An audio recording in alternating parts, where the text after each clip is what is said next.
Hello everyone, I'm so excited to be talking to you all about Sustainable Development Goal number 16 titled Peace, Justice, and Other Strong Institutions. Now, the purpose of this goal is to promote peaceful and inclusive societies for sustainable development, provide access to justice for all, and build effective, accountable, and inclusive institutions at all levels. Now, the United Nations this goal has 10 outcome targets: reduce violence, protect children from child abuse, exploitation, trafficking, and violence, promote the rule of law, and ensure equal access to justice, combat crime, illicit financial arms flow, and others. Now, ultimately, this goal is all about reducing violence and creating peace. It's all about reducing violent crime, sexual trafficking, forced labor, and child abuse, which are clear global goals.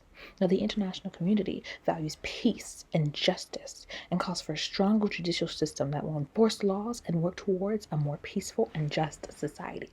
Now, one of these goals that the UN has that is relation to the Sustainable Development Goal is the fact that it needs to end all discriminatory practices. Now, these discriminatory practices include gender discrimination, racial discrimination. In fact, not many people know that racial discrimination is still a live and unfortunate thing that happens in this day and age. Women are more likely, 4 times more likely, to be murdered than any other woman. In New York City, 88 police stops in 2018 involved Black and Latinx people, while 10% involved white people. From 2016 to 2017, white patients in the U.S. received better quality health care than about 34% of Hispanic patients, 40% of Black patients, and 40% of Native American patients.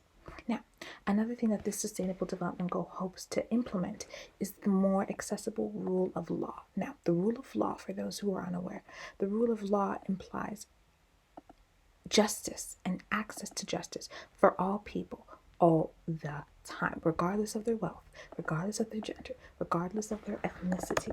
The rule of law states that every person is subject to the law, including people who are lawmakers, law enforcement officials, and judges. In the sense, it's democracy. It's against tyranny and oligarchy where people are held above the law. And the rule of law is so important because that means all persons and organizations, including the very government itself, is subject to and accountable to the law. The law is clear, the law is known, and it is enforced. It's disputed in a fair and public manner, and all persons are presumed innocent until otherwise proved by a court. No person is randomly arrested or imprisoned or deprived of their property. And because the rule of law is so important to society, it's absolutely wonderful that organizations like LexisNexis and Amnesty International help promote and help achieve the rule of law in places where the rule of law isn't even respected. So that's why it's very important for these organizations to have public knowledge, for people to know about these organizations. So I want to say thank you for everyone who watched and listened, and I hope that you learned a lot from the Sustainable Development Goal number 16. Thank you.